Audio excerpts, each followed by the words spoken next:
ಎಲ್ಲರಿಗೂ ನಮಸ್ಕಾರ. ಮಿತಾಸ್ kitchen and life ಸ್ಟೈಲ್ಗೆ ಸ್ವಾಗತ. ಸ್ನೇಹಿತರೆ, ಇವತ್ತಿನ ರೆಸಿಪಿ ಬಂದು ನುಗ್ಗೆ ಸೊಪ್ಪಿನ ರಸಂ ಅಂತ ಹೇಳ್ಬೋದು, ಇಲ್ಲ ಸಾಂಬಾರು ಅಂತ ಹೇಳ್ಬೋದು. ಇದು ನಮಗೆ ಊಟಕ್ಕೂ ಸೈ, ಇಡ್ಲಿ, ದೋಸೆ, ಚಪಾತಿ, ಪೂರಿ, ಕಡುಬಿಗೂ ಸೈ ಅಂತ ಒಂದು ಆರೋಗ್ಯದಾಯಕವಾದ ಒಂದು ರೆಸಿಪಿ. ಹಾಗಾದರೆ ಬನ್ನಿ ಮಿತಾಸ್ ಕಿಚನ್ಗೆ ಹೋಗುವ ರೆಸಿಪಿ ನೋಡಿಕೊಂಡು ಬನ್ನಿ. ಇವಾಗ ಮೊದಲಿಗೆ ನಾನು ಹೆಸರು ಬೇಳೆ ತಗೊಂಡಿದ್ದೇನೆ, ಒಂದು ಕಪ್ಪಿನಷ್ಟು, ಸುಮಾರು 100 ಗ್ರಾಮ್ಸ್ ಇರ್ಬೋದು. ಅದನ್ನೀಗ ಚೆನ್ನಾಗಿ ವಾಶ್ ಮಾಡಿಕೊಂಡು ಬರ್ತೇನೆ. ಬೇಳೆಯನ್ನು ವಾಶ್ ಮಾಡಿಕೊಂಡಾಯಿತು. ಅದಕ್ಕೆ ಈಗ ಒಂದು ಕಾಲು ಟೀ ಸ್ಪೂನ್ನಷ್ಟು ಅರಶಿನವನ್ನು ಹಾಕಿಕೊಳ್ಳುವ. 1 ಟೀ ಸ್ಪೂನಷ್ಟು ಕೊಬ್ಬರಿ ಎಣ್ಣೆಯನ್ನು ಕೂಡ ಹಾಕಿಕೊಳ್ಳುವ. ಹಾಗೆ ನೀರನ್ನು ಕೂಡ ಹಾಕಿಕೊಳ್ಳುವ.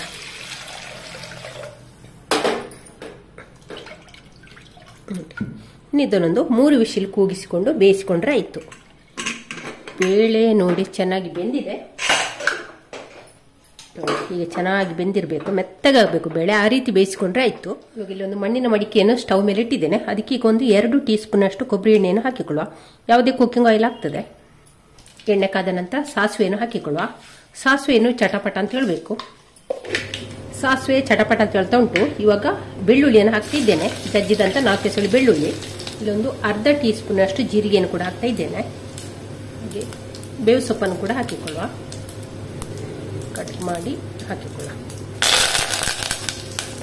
ಒಮ್ಮೆ ಇಲ್ಲಿ ಬೆಳ್ಳುಳ್ಳಿ ಕೂಡ ಫ್ರೈ ಆಯಿತು.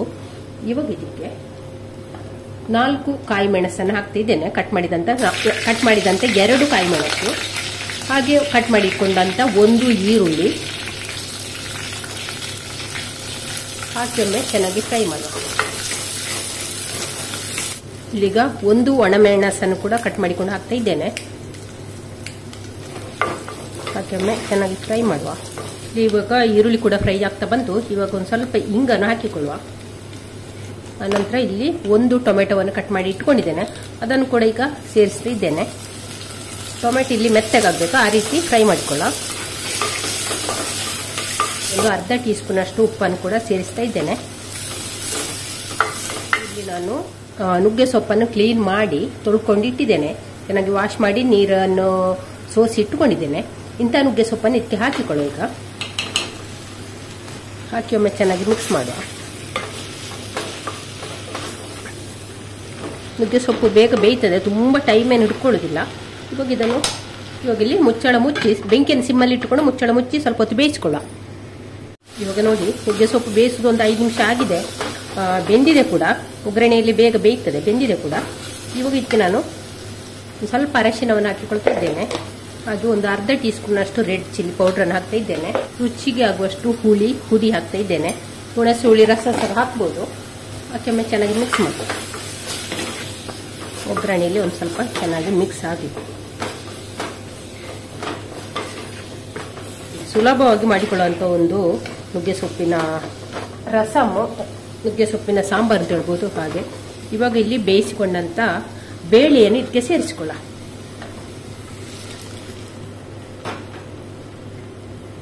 ಸೇರಿಸಿ ಒಮ್ಮೆ ಚೆನ್ನಾಗಿ ಮಿಕ್ಸ್ ಮಾಡಿ, ಚೆನ್ನಾಗಿ ಹೀಗೆ ಒಮ್ಮೆ ಸ್ಮ್ಯಾಶ್ ಮಾಡಿಕೊಳ್ಳುವ. ಬೇಳೆ ಚೆನ್ನಾಗಿ ಬೆಂದಿದೆ ಅಂದರೆ ಕೂಡ ಸ್ವಲ್ಪ ಹೀಗೆ ಸ್ಮ್ಯಾಶ್ ಮಾಡಿಕೊಳ್ಳ. ಇವಾಗ ಇದಕ್ಕೆ ನೀರನ್ನು ಹಾಕ್ತಿದ್ದೇನೆ. ಯಾವ ಹದಕ್ಕೆ ಬೇಕೋ ಆ ಹದಕ್ಕೆ ಮಾಡಿಕೊಂಡ್ರೆ ಆಯಿತು. ಇದು ನಮಗೆ ಅನ್ನ ಜೊತೆ ತಿನ್ಲಿಕ್ಕೂ ಆಗ್ತದೆ, ಹಾಗೆ ಪೂರಿ, ಚಪಾತಿ, ದೋಸೆಗೂ ಕೂಡ ಆಗ್ತದೆ. ಪೂರಿ, ಚಪಾತಿ, ಇಡ್ಲಿ ಅದಕ್ಕೆಲ್ಲ ಒಂದು ಸ್ವಲ್ಪ ಗಟ್ಟಿ ಮಾಡಿಕೊಂಡ್ರೆ ಆಯಿತು. ಅನ್ನಕ್ಕೆ ಬೇಕಾದ್ರೆ ಒಂದು ಸ್ವಲ್ಪ ತೆಳ್ಳಗೆ ಮಾಡಿಕೊಂಡ್ರೆ ಆಯಿತು. ಇನ್ನು ಇದನ್ನೊಮ್ಮೆ ಚೆನ್ನಾಗಿ ಕುದಿಲಿಕ್ಕೆ ಬಿಡುವ. ಇದನ್ನು ಉಪ್ಪು ಸ್ವಲ್ಪ ಕಡಿಮೆ ಆಗಿದೆ, ಹಾಗೆ ಉಪ್ಪನ್ನು ಹಾಕ್ತಾ ಇದ್ದೇನೆ ಪುನಃ. ಹಾಕಿ ಒಮ್ಮೆ ಚೆನ್ನಾಗಿ ಮಿಕ್ಸ್ ಮಾಡುವ. ಹಾಗೆ ಚೆನ್ನಾಗಿ ಒಮ್ಮೆ ಕುದಿ ಬರಲಿ. ಇದು ಉಂಟು. ಇದಕ್ಕೆ ನೀವು ಸಾಂಬಾರು ಪೌಡರ್ ಅದೇನು ಹಾಕಬೇಡಿ, ಬರೀ ನಾನು ಹಾಕಿದಷ್ಟೇ ಹಾಕಿದ್ರೆ ಸಾಕು, ತುಂಬ ಒಳ್ಳೇದಾಗ್ತದೆ. ಇದಕ್ಕೆ ಹೆಸರು ಬೇಳೆ ಇಲ್ಲದಿದ್ದರೆ ತೊಗರಿಬೇಳೆಯನ್ನು ಕೂಡ ಸೇರಿಸ್ಕೊಳ್ಬೋದು. ಹೆಸರು ಬೇಳೆ ಆಗಬೇಕು ಅಂತ ಏನಿಲ್ಲ, ತೊಗರಿಬೇಳೆಯಲ್ಲಿ ಕೂಡ ಚೆನ್ನಾಗಿ ಬರ್ತದೆ. ತುಂಬಾ ಹೆಲ್ದಿ ಆದ ಒಂದು ಸಾಂಬಾರು ಅಂತ ಹೇಳ್ಬೋದು. ಇದು ನಮಗೆ ಅನ್ನ ಜೊತೆಯೂ ಸೈ, ಚಪಾತಿ, ದೋಸೆ, ಪೂರಿ, ಇಡ್ಲಿ ಎಲ್ಲದಕ್ಕೂ ಸರಿ. ಒಳ್ಳೆ ಒಂದು ಪರಿಮಳ ಕೂಡ ಉಂಟು. ನೀವು ಕೂಡ ಈ ರೀತಿ ಒಮ್ಮೆ ಟ್ರೈ ಮಾಡಿ ನೋಡಿ. ತೆಂಗಿನಕಾಯಿ ಏನು ಹಾಕ್ಲಿಕ್ಕಿಲ್ಲ, ಅಂತೆ ಮಾಡಿದ್ದು, ಬೇಳೆ ಹಾಕಿ ಮಾಡಿದಂಥದ್ದು ನೋಡಿ. ಈ ಸಾಂಬಾರು, ಹಪ್ಪಳ ಎಲ್ಲ ಸೇರಿಸ್ಕೊಂಡು ಒಂದು ತಿಂದರೆ ಉಂಟಲ್ಲ, ಆ ಒಂದು ಊಟದ ಮಜನೇ ಬೇರೆ. ಮದುವೆ ಊಟಕ್ಕಿಂತಲೂ ಮಿಗಿಲಾಗಿಸುವಂಥ ರೆಸಿಪಿ ನೋಡಿ. ಚೆನ್ನಾಗಿ ಕುದೀತಾ ಉಂಟು. ಇಲ್ಲಿ ಕೊನೆಗೆ ಒಂದು ಸ್ವಲ್ಪ ಕಸ್ತೂರಿ ಮೆಥಿಯನ್ನು ಹಾಕ್ತಿದ್ದೇನೆ. ಒಂದು ಸ್ವಲ್ಪ ಕ್ರಶ್ ಮಾಡಿ ಹಾಕಿಕೊಳ್ಳಿ.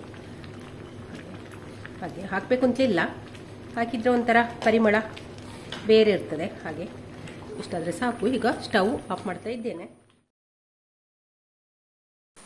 ಸ್ನೇಹಿತರೆ, ರೆಸಿಪಿ ಇಷ್ಟ ಆಯಿತಾ? ಹಾಗಾದರೆ ಒಂದು ಲೈಕ್, ಶೇರ್, ಕಮೆಂಟ್ ಮಾಡಿ. ಚಾನಲ್ಗೆ ಯಾರಾದರೂ ಹೊಸಬ್ರಿದ್ದರೆ ಪ್ಲೀಸ್ ಸಬ್ಸ್ಕ್ರೈಬ್ ಮಾಡಿಕೊಂಡು ಚಾನಲನ್ನು ನೋಡಿ.